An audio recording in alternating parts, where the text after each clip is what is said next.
ನಮಸ್ತೆ ಸ್ನೇಹಿತರೆ, ಬೂತಾಯಿ ಫಿಶ್ ಕರಿ ನಾರ್ಮಲ್ ಆಗಿ ಮಾಡೋದಕ್ಕಿಂತ ಸ್ವಲ್ಪ ಡಿಫ್ರೆಂಟ್ ಆಗಿ ಮಾಡಿಕೊಂಡ್ರೆ ಸೂಪರ್ ಆದ ರುಚಿ. ಹಾಗೆ ಕರಾವಳಿಯ ಸಾಂಪ್ರದಾಯಿಕ ಬೂತಾಯಿ ಫಿಶ್ ಕರಿ ಈ ಸೀಕ್ರೆಟ್ ರುಚಿ ತಿಳಿಬೇಕಾ? ಹಾಗಿದ್ರೆ ವಿಡಿಯೋ ಕೊನೆವರೆಗೂ ನೋಡಿ. ಈಗ ಗ್ಯಾಸ್ ಆನ್ ಮಾಡಿಕೊಂಡು ಅದರ ಮೇಲೆ ಒಂದು ಪ್ಯಾನ್ ಇಡಿ. ಪ್ಯಾನಿಗೆ 2 ಸ್ಪೂನ್ ಆಗುವಷ್ಟು ಕೊತ್ತಂಬರಿ ಬೀಜವನ್ನು ಹಾಕ್ಕೊಳ್ಬೇಕು. ಹಾಗೆ ಅರ್ಧ ಸ್ಪೂನ್ ಆಗುವಷ್ಟು ಜೀರಿಗೆ, ಒಂದು ಸ್ವಲ್ಪ 1/4 ಸ್ಪೂನ್ ಆಗುವಷ್ಟು ಮೆಂತೆಯನ್ನು ಹಾಕ್ಕೊಂಡು ಚೆನ್ನಾಗಿ ಫ್ರೈ ಮಾಡಬೇಕು. ಆದಷ್ಟು ಗ್ಯಾಸ್ ಫ್ಲೇಮನ್ನು ಮೀಡಿಯಮಲ್ಲಿಟ್ಟು ಚೆನ್ನಾಗಿ ಇದನ್ನು ಡ್ರೈ ರೋಸ್ಟ್ ಮಾಡ್ಕೋಬೇಕು. ಸೊ ಈ ಬೂತಾಯಿ ಫಿಶ್ ಕರಿ ಸ್ವಲ್ಪ ಡಿಫ್ರೆಂಟ್ ಹಾಗೂ ಸ್ಪೆಷಲ್ ಆಗಿರುತ್ತೆ. ವಿಡಿಯೋವನ್ನು ಸ್ಕಿಪ್ ಮಾಡದೆ ಕೊನೆವರೆಗೂ ನೋಡಿ. ಸೊ ಈಗ ನೋಡಿ, ಇದು ಚೆನ್ನಾಗಿ ಡ್ರೈ ರೋಸ್ಟ್ ಆಗಿದೆ. ಇದನ್ನು ಪಾತ್ರೆಗೆ ತೆಗೆದಿಡೋಣ. ಈಗ ಮತ್ತೆ ಅದೇ ಪ್ಯಾನಿಗೆ ಒಂದು ಈರುಳ್ಳಿಯನ್ನು ಕಟ್ ಮಾಡಿಕೊಂಡು ಹಾಕ್ಕೊಳ್ಬೇಕು. ಹಾಕ್ಕೊಂಡು ಇದನ್ನು ಕೂಡ ಹಾಗೇ ಚೆನ್ನಾಗಿ ಫ್ರೈ ಮಾಡಬೇಕು. ಚೆನ್ನಾಗಿ ಫ್ರೈ ಮಾಡಬೇಕು ಅಂದರೆ ಸ್ವಲ್ಪ ಕಲರ್ ಚೇಂಜ್ ಆಗುವ ತನಕ ಇದನ್ನು ಫ್ರೈ ಮಾಡಬೇಕು. ಸೊ ನೋಡಿ, ಇದು ಕೂಡ ಇಲ್ಲಿ ರೆಡಿಯಾಗಿದೆ. ಈಗ ಗ್ಯಾಸನ್ನು ಆಫ್ ಮಾಡಿಕೊಂಡು ಇದು ಸ್ವಲ್ಪ ತಣ್ಣಗಾಗಲಿ. ಅದಾದಮೇಲೆ ಒಂದು ಮಿಕ್ಸಿ ಜಾರನ್ನು ತೆಗೆದುಕೊಂಡು ಇದಕ್ಕೆ ನಿಮಗೆ ಎಷ್ಟು ತೆಂಗಿನಕಾಯಿ ಬೇಕು ಮಸಾಲೆಗೆ ಅಷ್ಟು ನೀವು ತೆಂಗಿನಕಾಯಿನ ತಗೊಂಡು ಆಮೇಲೆ ಡ್ರೈ ರೋಸ್ಟ್ ಮಾಡಿದಂತಹ ಇಂಗ್ರೀಡಿಯೆಂಟ್ಸ್ಗಳನ್ನು ಕೂಡ ಹಾಕ್ಕೊಳ್ಬೇಕು. ಸ್ವಲ್ಪ ತಣ್ಣಗಾಗಿದೆ. ಇದಾದಮೇಲೆ ಇಲ್ಲಿ 8ರಿಂದ 10 ಮೆಣಸಿನಕಾಯಿಯನ್ನು ಕೂಡ ಹಾಕ್ಕೊಳ್ಬೇಕು. ಸ್ವಲ್ಪ ಕ್ಲೀನ್ ಮಾಡಿಕೊಂಡು ಹಾಕ್ಕೊಳ್ಳಿ. ಅದನ್ನು ಕೂಡ ಹಾಕ್ಕೊಂಡು ಈಗ ನಿಂಬೆ ಗಾತ್ರದಷ್ಟು ಹುಣಸೆ ಹಣ್ಣನ್ನು ಹಾಕ್ಕೊಳ್ಬೇಕು. ಸ್ವಲ್ಪ ದೊಡ್ಡದೇ ತಗೊಳ್ಳಿ, ಹುಣಸೆ ಹಣ್ಣನ್ನು ತಗೊಳ್ಬೇಕು. ಇಲ್ಲಿ ನಾವು ಬೂತಾಯಿ ಫಿಶ್ ಕರಿ ಮಾಡೋದ್ರಿಂದ ಸ್ವಲ್ಪ ಹುಳಿಯಾಗಿರಬೇಕು. ಹಾಗಾಗಿ ಅದಾದಮೇಲೆ ಅರ್ಧ ಸ್ಪೂನ್ ಆಗುವಷ್ಟು ಅರಿಶಿನ ಪೌಡ್ರನ್ನು ಕೂಡ ಹಾಕ್ಕೊಳ್ಬೇಕು. ಇನ್ನಿದಕ್ಕೆ ರುಬ್ಬಲಿಕ್ಕೆ ಎಷ್ಟು ನೀರು ಬೇಕು ಗ್ರೈಂಡ್ ಮಾಡಲಿಕ್ಕೆ ಅಷ್ಟು ನೀರನ್ನು ಹಾಕ್ಕೊಂಡು ನೈಸಾಗಿ ಗ್ರೈಂಡ್ ಮಾಡಬೇಕು. ಈ ಬೂತಾಯಿ ಫಿಶ್ ಕರಿಗೆ ನಾವು ಟೊಮೆಟೊ ಹಣ್ಣನ್ನು ಹಾಕ್ಕೊಳ್ತಾ ಇಲ್ಲ, ಹಾಗೆ ಸ್ವಲ್ಪ ಹುಣಸೆ ಹಣ್ಣನ್ನು ಜಾಸ್ತಿನೇ ಹಾಕ್ಕೊಳ್ಬೇಕು. ಇದು ಸ್ವಲ್ಪ ಡಿಫ್ರೆಂಟ್ ಆಗಿರುತ್ತೆ ಈ ಬೂತಾಯಿ ಫಿಶ್ ಕರಿ. ರೆಸಿಪಿ ಇಷ್ಟ ಆದರೆ ಲೈಕ್ ಆ್ಯಂಡ್ ಶೇರ್ ಮಾಡೋದನ್ನು ಮರಿಬೇಡಿ. ನೀವಿಲ್ಲಿ ನೋಡ್ಬೋದು, ಈಗ ಗ್ರೈಂಡ್ ಮಾಡ್ಕೊಂಡಾಗಿದೆ.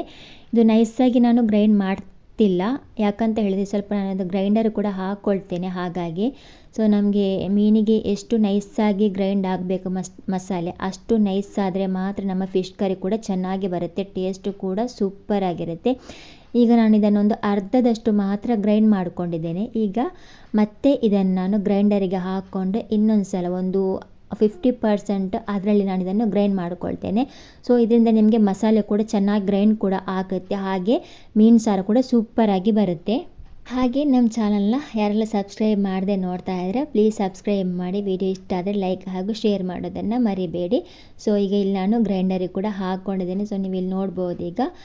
ಈ ಮೀನು ಸಾರಿಗೆ ಎಷ್ಟು ನೈಸಾಗಿ ಗ್ರೈಂಡ್ ಆಗುತ್ತೋ ಮಸಾಲೆ ಅಷ್ಟು ಚೆನ್ನಾಗಿ ರುಚಿನೂ ಕೂಡ ಕೊಡ್ತದೆ ಮೀನು ಸಾರು. ಮತ್ತು ಇದು ಗ್ರೈಂಡ್ ಮಾಡುವಾಗ ಸ್ವಲ್ಪ ಶುಂಠಿಯನ್ನು ಹಾಕ್ಕೊಳ್ಬೇಕು. ಗ್ರೈಂಡ್ ಮಾಡ್ತಾ ಇದ್ದ ಹಾಗೆ ಸ್ವಲ್ಪ ಶುಂಠಿಯನ್ನು ಹಾಕ್ಕೊಂಡು ನೈಸಾಗಿಯೇ ಗ್ರೈಂಡ್ ಮಾಡ್ಕೊಳ್ಳಿ. ತುಂಬ ಚೆನ್ನಾಗಿ ಟೇಸ್ಟ್ ಕೂಡ ಬರುತ್ತೆ ಬೂತಾಯಿ ಫಿಶ್ ಕರಿ. ನೀವಿಲ್ಲಿ ನೋಡ್ಬೋದು ಈಗ ಸ್ವಲ್ಪ ಮಸಾಲೆ ಕೂಡ ಗ್ರೈಂಡ್ ಆಗ್ತಾ ಬರ್ತಾ ಇದೆ. ಇನ್ನೂ ಸ್ವಲ್ಪ ಇದು 10% ಆಗಬೇಕು. ಅದಾದಮೇಲೆ ನಿಮಗೆ ತೋರಿಸ್ತೇನೆ ಮಸಾಲೆ ಯಾವ ರೀತಿ ಗ್ರೈಂಡ್ ಆಗಿದೆ ಅಂತ. ಹಾಗೆ ಟೇಸ್ಟ್ ಕೂಡ ಸೂಪರಾಗಿ ಬಂದಿದೆ ಬೂತಾಯಿ ಫಿಶ್ ಕರಿ.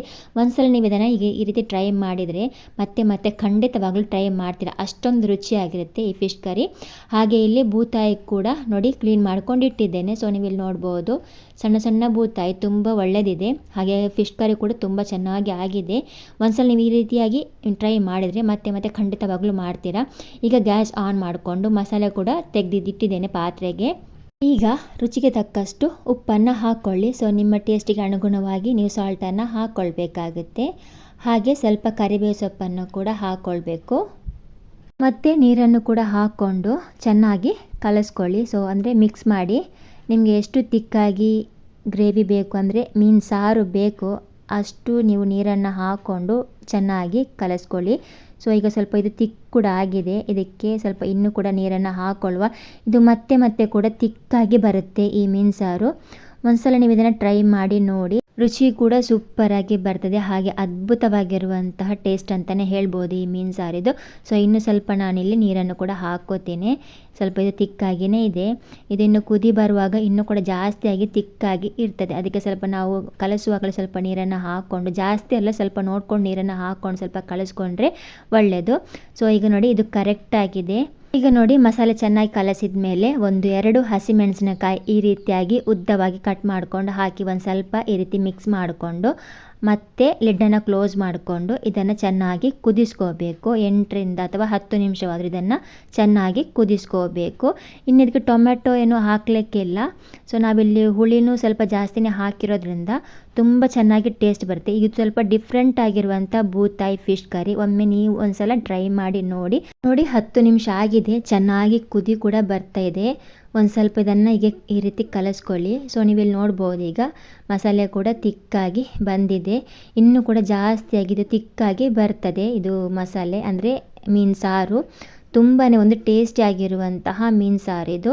ನೋಡಿ, ಸಾರು ಕೂಡ ತುಂಬ ಚೆನ್ನಾಗಿ ಕುದಿ ಕೂಡ ಬರ್ತಾ ಇದೆ. ಮೀನು ಹಾಕುವುದಕ್ಕಿಂತ ಮುಂಚೆ ಮೀನು ಸಾರನ್ನು ತುಂಬ ಚೆನ್ನಾಗಿ ಕುದಿಸ್ಕೋಬೇಕು. ಒಂದು 10 ನಿಮಿಷವಾದರೂ ಇದನ್ನು ಚೆನ್ನಾಗಿ ಕುದಿಸ್ಕೋಬೇಕು. ಇನ್ನು ಟೊಮೆಟೊ ನೀವು ಇದಕ್ಕೆ ಹಾಕ್ಕೊಳ್ಬೋದು. ಸೊ ಟೊಮೆಟೊ ಇಷ್ಟ ಇದ್ದರೆ ನೀವು ಟೊಮೆಟೊವನ್ನು ಹಾಕ್ಕೊಳ್ಬೋದು. ಇದು ನಾನಿಲ್ಲಿ ಡಿಫ್ರೆಂಟಾಗಿ ಮಾಡುವಂತಹ ಮೀನು ಸಾರಿದು.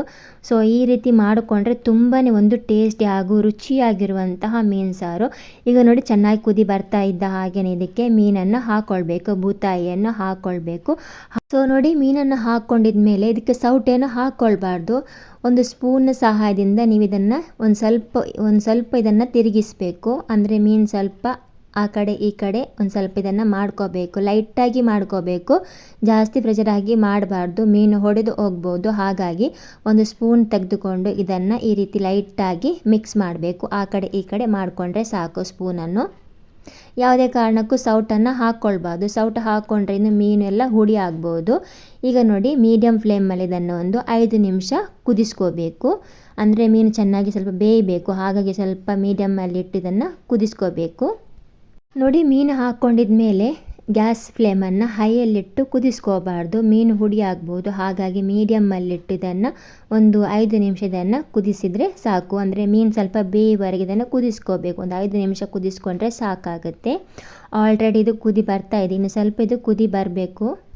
ಸೊ ನೋಡಿ, ಮೀನು ಸಾರು ಚೆನ್ನಾಗಿ ಕುದಿ ಕೂಡ ಬರ್ತಾ ಇದೆ. ಇನ್ನದಕ್ಕೆ ಸೀಕ್ರೆಟ್, ಈ ಮೀನು ಸಾರಿನ ರುಚಿ ಇನ್ನೂ ಟೇಸ್ಟಿಯಾಗಿ ಬರಬೇಕು ಅಂತ ಇದ್ದರೆ ಈ ಒಂದು ಸೀಕ್ರೆಟನ್ನು ಆ್ಯಡ್ ಮಾಡಲೇಬೇಕು. ಇದು ಏನು ಅಂದರೆ, ಒಂದು 2 ಸ್ಪೂನ್ ಆಗುವಷ್ಟು ತೆಂಗಿನ ಎಣ್ಣೆಯನ್ನು ಹಾಕ್ಕೊಳ್ಬೇಕು. ಲಾಸ್ಟಿಗೆ ಫೈನಲ್ ಆಗಿ ನಾವು ಗ್ಯಾಸನ್ನು ಆಫ್ ಮಾಡೋದಕ್ಕಿಂತ ಮುಂಚೆ 2 ಸ್ಪೂನ್ ಆಗುವಷ್ಟು ತೆಂಗಿನ ಎಣ್ಣೆಯನ್ನು ಹಾಕ್ಕೊಂಡು ಆಮೇಲೆ ಗ್ಯಾಸನ್ನು ಆಫ್ ಮಾಡ್ಕೋಬೇಕು. ಸೊ ತೆಂಗಿನ ಎಣ್ಣೆಯನ್ನು ಹಾಕ್ಕೊಂಡು ಲಿಡ್ಡನ್ನು ಕ್ಲೋಸ್ ಮಾಡಿಕೊಂಡು ಒಂದು 2 ನಿಮಿಷ ಹಾಗೇ ಬಿಡಬೇಕು. ಇದರಿಂದ ಮೀನು ಸಾರು ಸೂಪರ್ ಆ್ಯಂಡ್ ಟೇಸ್ಟಿಯಾಗಿ ಬರ್ತದೆ. ಸೊ ರುಚಿ ಕೂಡ ಅದ್ಭುತ ಅಂತಲೇ ಹೇಳ್ಬೋದು. ಬೂತಾಯಿ ಫಿಶ್ ಕರಿ ಕರಾವಳಿ ಸ್ಟೈಲ್ ಅಸಲಿ ಮೀನು ಸಾರು, ಕರಾವಳಿಯ ಅಸಲಿ ರುಚಿ ಈಗ ನಿಮ್ಮ ಅಡುಗೆ ಮನೆಯಲ್ಲಿ ಬೂತಾಯಿ ಫಿಶ್ ಕರಿ ಮಾಡಿ ಸೂಪರ್ ಆಗಿರುತ್ತೆ. ಇದು ಬಿಸಿ ಅನ್ನ, ನೀರು ದೋಸೆಗೆ ಈ ಕರಾವಳಿ ಶೈಲಿಯ ಬೂತಾಯಿ ಫಿಶ್ ಕರಿ ತುಂಬಾ ರುಚಿಯಾಗಿರುತ್ತೆ. ಒಂದ್ಸಲ ನೀವು ಇದನ್ನು ಇದೇ ರೀತಿಯಾಗಿ ಟ್ರೈ ಮಾಡಿ ನೋಡಿ. ತುಂಬಾ ರುಚಿಯಾಗಿರುವಂತಹ ಬೂತಾಯಿ ಫಿಶ್ ಕರಿ ನಾರ್ಮಲ್ ಆಗಿ ಮಾಡೋದಕ್ಕಿಂತ ಸ್ವಲ್ಪ ಡಿಫ್ರೆಂಟ್ ಆಗಿ ಮಾಡಿಕೊಂಡ್ರೆ ಇನ್ನೂ ಕೂಡ ಸೂಪರ್ ಆಗಿರುವಂಥ ರುಚಿ ಕೂಡ ಈ ಕರಿ ಒಮ್ಮೆ ಮಾಡಿದರೆ ಮತ್ತೆ ಮತ್ತೆ ಮಾಡಬೇಕು ಅನಿಸುತ್ತೆ. ಕರಾವಳಿ ಸಾಂಪ್ರದಾಯಿಕ ಬೂತಾಯಿ ಫಿಶ್ ಕರಿ, ಈ ಸೀಕ್ರೆಟ್ ರುಚಿ ನಿಮಗೂ ಕೂಡ ತಿಳಿಯುತ್ತಲ್ಲ ಯಾವುದಂತ. ಹಾಗೆ ಇದನ್ನು ಟ್ರೈ ಮಾಡಿ ನೋಡಿ. ಮಂಗಳೂರು ಸ್ಟೈಲ್ನ ಬೂತಾಯಿ ಫಿಶ್ ಕರಿ ಒಂದ್ಸಲ ನೀವು ಇದನ್ನು ಟ್ರೈ ಮಾಡಿ ನೋಡಿ, ಸಖತ್ತಾಗಿರುತ್ತೆ, ರುಚಿ ಕೂಡ ಸೂಪರ್ ಆಗಿರುತ್ತೆ. ಸೊ ವಿಡಿಯೋವನ್ನು ಕೊನೆವರೆಗೂ ನೋಡಿದ್ರಲ್ಲ ಫ್ರೆಂಡ್ಸ್. ಈ ವಿಡಿಯೋ ಇಷ್ಟ ಆದರೆ ಲೈಕ್ ಹಾಗೂ ಶೇರ್ ಮಾಡೋದನ್ನು ಮರಿಬೇಡಿ. ಹಾಗೆ ನಮ್ಮ ಚಾನಲ್ನ ಸಬ್ಸ್ಕ್ರೈಬ್ ಮಾಡದೆ ನೋಡ್ತಾ ಇರೋರು ಪ್ಲೀಸ್ ಸಬ್ಸ್ಕ್ರೈಬ್ ಮಾಡಿ ಅಂತ ಹೇಳ್ತಾ, ಇನ್ನೊಂದು ರೆಸಿಪಿ ಜೊತೆ ಸಿಗೋಣ, ಹೊಸ ರೆಸಿಪಿ ಜೊತೆ ಸಿಗೋಣ. ಅಲ್ಲಿಯವರೆಗೂ thanks for the video watching. ಹಾಗೆ ಈ ರೆಸಿಪಿ ಇಷ್ಟ ಆಗಿದ್ದಲ್ಲಿ ತಪ್ಪದೆ ಲೈಕ್ ಮಾಡೋದನ್ನು ಮರಿಬೇಡಿ, ಹಾಗೆ ಸಪೋರ್ಟ್ ಮಾಡಿ ಅಂತ ಹೇಳ್ತಾ ನೆಕ್ಸ್ಟ್ ವಿಡಿಯೋ ರೆಸಿಪಿ ಜೊತೆ ಸಿಗೋಣ. ಅಲ್ಲಿಯವರೆಗೂ thanks for the video watching. Bye.